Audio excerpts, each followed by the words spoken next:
जानिया एला झाटा नवदीप प्योरा आसिया रहीला नंदन आचार्य घरे। हरे कृष्णा। आप सभी का स्वागत है हमारे इस्कॉन बीकानेर के ऑफिशियल यूट्यूब चैनल पर।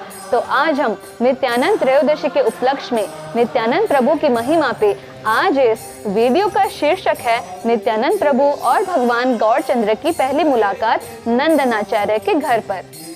जैसे ही भगवान नित्यानंद को महसूस हुआ कि श्री गौरचंद्र ने अपने आप को प्रकट किया है, तो वे जल्दी से जल्दी नवद्वीप गए और वहां पे वे नंदनाचार्य के घर पर रह रहे थे।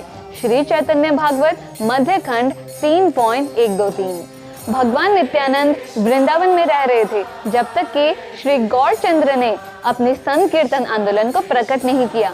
और जैसे ही भगवान नित्यानंद को पता चला कि श्री गौरचंद्र ने अपनी संकीर्तन आंदोलन को शुरू कर दिया है, वैसे ही उन्होंने नवद्वीप धाम की यात्रा की और नंदनाचार्य अपने घर में भगवान नित्यानंद को पाकर बहुत ही खुश हुए और उन्होंने उनको रहने के लिए जगह की पेशकश की और उनके लिए प्रसाद की व्यवस्था भी की। श्री चैतन्य महाप्रभु जान गए थे कि भगवान नित्यानंद नवद्वीप आए हैं और उन्होंने अपने दिल में बहुत ही खुशी को महसूस किया और उन्होंने वैष्णवों से कहा, हे मेरे प्रिय भाइयों, यहाँ पे अगले 2-3 दिनों में एक बहुत ही महान भक्त यहाँ पे आ जाएंगे। लेकिन कोई ये न समझ सका कि महाप्रभु किसके विषय में बात कर रहे हैं। एक सुबह जब भगवान गौरचंद्र ने भगवान विष्णु की पूजा समाप्त की तो वे भक्तों से मिलने गए और उनसे कहा कि आज मैंने एक बहुत ही अद्भुत सपना देखा, जहाँ पे तालध्वज नामक एक बहुत ही महान रथ मेरे घर के सामने आके रुक गया और उस रथ पर विराजमान एक विशाल शरीर वाला महान व्यक्तित्व था। वह अपने कंधे पर गदा पकड़े हुए थे और उनके बाएं हाथ में एक डंडा बंधा हुआ कमंडल था। उसने एक नीला कपड़ा पहना हुआ था और उसके सिर पर नीली पगड़ी थी और उसके बाएं कान में एक बहुत ही अद्भुत बाली लटक रही थी। इस किरदार को देखकर मुझे ऐसा लगा कि मानो उनमें हलधर भगवान बलराम की मनोदशा हो। उसने मुझसे 10 या 20 बार पूछा, क्या यह है निमाय पंडित का घर है? वे एक महान अवधूत की तरह लग रहे थे। मैंने ऐसा महान व्यक्तित्व कहीं नहीं देखा। मैंने उनका बहुत ही सम्मान किया और उनसे पूछा, हे महान व्यक्तित्व, तुम कौन हो? वे मुस्कुराए और उन्होंने कहा, मैं तुम्हारा भाई हूँ और कल हम एक दूसरे से मिलेंगे।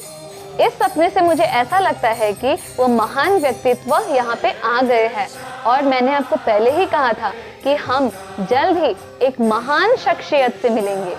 हे हरिदास, हे श्रीवास, कृपया आप जाकर देखें, क्या ये महान व्यक्तित्व पहले ही यहाँ पे आ चुके हैं?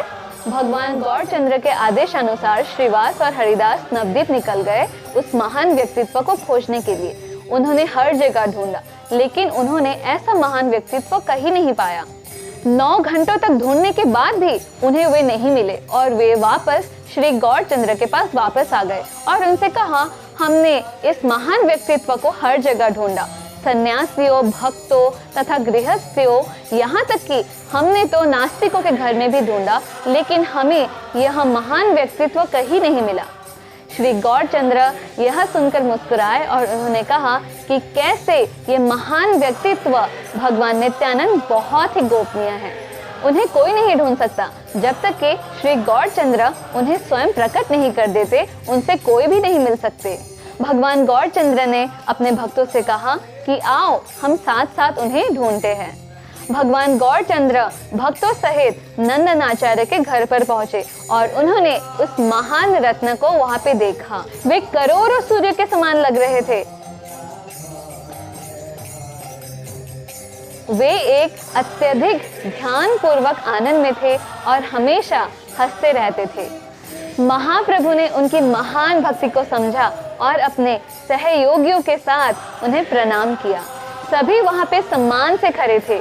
उन्होंने एक शब्द भी नहीं कहा, वे बस चुपचाप खड़े रहकर देख रहे थे। भगवान विशंभर उस महान व्यक्तित्व के सम्मुख खड़े थे।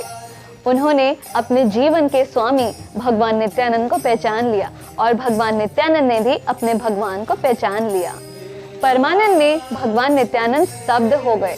उन्होंने भगवान विशंभर को बहुत ही एकाग्र और ध्यान से देखने लगे। नित्यानंद प्रभु भगवान विशंभर को देखकर चुप और गतिहीन हो गए। सब हैरान रह गए, लेकिन भगवान गौर राय समझ सकते थे। भगवान नित्यानंद के स्वरूप को प्रकट करने के लिए भगवान गौरचंद्र ने एक योजना बनाई। उन्होंने श्रीवास पंडित को संकेत किया कि वह एक श्लोक का पाठ करे श्रीमद् भागवत से। भगवान के आदेश को समझते हुए श्रीवास पंडित ने इस श्लोक को बोला। बर्हापीदं नटवरवपु कर्णयो कर्णिकारं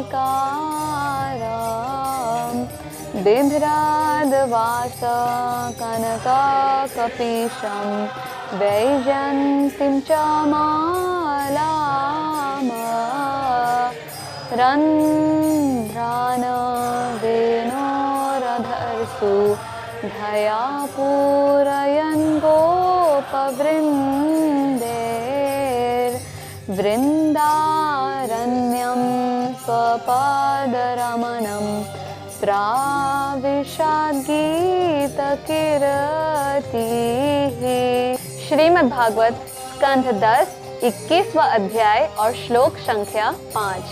तात्पर्य इस प्रकार है।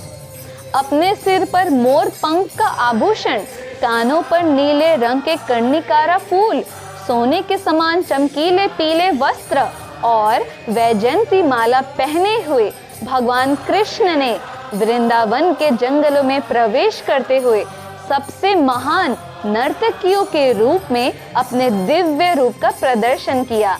उसके पद चिन्हों के साथ उन्होंने अपनी बांसुरी के छिद्रों को अपने होठों के अमृत से भर दिया और गोप ने उनकी महिमा गाई। जैसे ही भगवान नित्यानंद ने इस श्लोक को सुना, वैसे ही वे नीचे गिर गए और उन्होंने अपनी बाहरी चेतना खो दी। जैसे ही नित्यानंद प्रभु परमानंद में बेहोश हो गए, वैसे ही महाप्रभु ने श्रीवास पंडित को आदेश दिया कि वह अधिक से अधिक पाठ करे। बार बार सुनकर भगवान नित्यानंद ने अपनी बाहरी चेतना वापस पा ली और रोने लगे।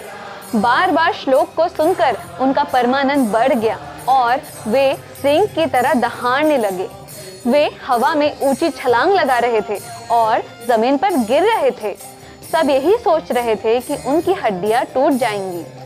वैष्णव भी डरते थे, तो बाकियों की बात ही क्या करें। सभी ने भगवान कृष्ण से प्रार्थना करते हुए कहा, कृपया उन्हें बचाओ, कृपया उन्हें बचाओ। भगवान नित्यानंद जमीन पर लुढ़क रहे थे और उनका शरीर पूरी तरह से आंसुओं से भीग गया था। वे विशंभर के चेहरे को देख रहे थे और जोर जोर से सांस ले रहे थे। अपने हृदय में परमानंद को अनुभव कर रहे थे और जोर से हंस रहे थे। कभी नाच रहे थे, कभी अपनी बाहों पर मार रहे थे, कभी कूद रहे थे। यह दृश्य बहुत ही अद्भुत था। इस अद्भुत परमानंद को देखकर भगवान गौरांग और वैष्णव रो पड़े। लगातार खुशी बढ़ती ही गई। भगवान नित्यानंद को कोई भी पकड़ने में सक्षम नहीं था। तब भगवान गौरांग स्वयं आए और उनको अपने गोद में ले लिया। और जैसे ही भगवान नित्यानंद श्री गौरचंद्र के गोद में गए, वैसे ही वे शांत हो गए और अपना जीवन उन्हें समर्पित कर दिया। भगवान नित्यानंद श्री चैतन्य के प्रेम के जल में तैर रहे थे। प्रेम भक्ति के बाणों से छेदकर भगवान नित्यानंद बेहोश हो गए। भगवान चैतन्य भगवान नित्यानंद को पकड़े रो रहे थे।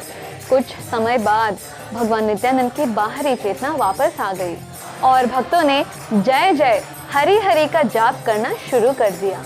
भगवान नित्यानंद और भगवान चैतन्य एक दूसरे को देख रहे थे बिना कुछ कहे, जैसे उनकी आंखों से आंसू निकले। तब भगवान गौरांग ने यह कहकर भगवान नित्यानंद की महिमा गाई। आज का दिन बहुत ही शुभ है, क्योंकि मैंने आप में भक्ति योग देखा है, जो सभी वेदों का सार है। ईश्वर की ऊर्जा के बिना कोई कैसे आंसू और इस तरह के अन्य लक्षण प्रदर्शित कर सकता है? आपकी सेवा करने से कृष्ण भक्ति प्राप्त होगी। आप सभी 14 ग्रहों को शुद्ध करने आए हैं। आप कृष्ण भक्ति के अवतार हैं। अब मैं समझ गया हूँ कि कृष्ण आपको यहाँ लाए हैं मुझे आपकी संगति देने के लिए, जो निश्चित रूप से मेरा उद्धार करेगा। कुछ समय तक भगवान नित्यानंद की महिमा करने के बाद भगवान गौरांग ने भयभीत होकर भगवान नित्यानंद से पूछा, कृपया मुझे बताओ कि तुम कहाँ से आए हो। नित्यानंद प्रभु, जिनका बच्चे की तरह स्वभाव था, वे बच्चे की तरह बात कर रहे थे। उन्होंने कहा, मैं तीर्थ यात्रा के लिए निकला था। मैं श्री कृष्ण के सभी तीर्थों के दर्शन करने गया था, लेकिन वहाँ पे मुझे केवल खाली स्थान ही दिखाई दिया। मैंने कुछ सज्जनों से पूछा कि ऐसा क्यों है, ये सारे सिंहासन खाली क्यों है।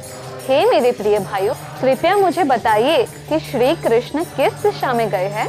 उन्होंने उत्तर दिया कि श्री कृष्ण गौड़ देश में गए हैं। नादिया में एक महान हरि संकीर्तन हो रहा है। कुछ ने कहा भगवान नारायण वहाँ प्रकट हुए हैं।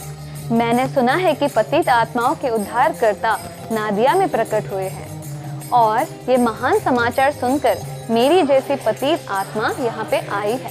फिर महाप्रभु ने कहा, हम सभी बहुत भाग्यशाली है कि आप जैसा महान भक्त यहाँ आया है। आप में आनंद के प्रवाह को देखकर आज हम धन्य हो गए हैं। इस प्रकार भगवान गौरचंद्र और नित्यानंद प्रभु पहली बार नंदनाचार्य के घर पर मिले थे।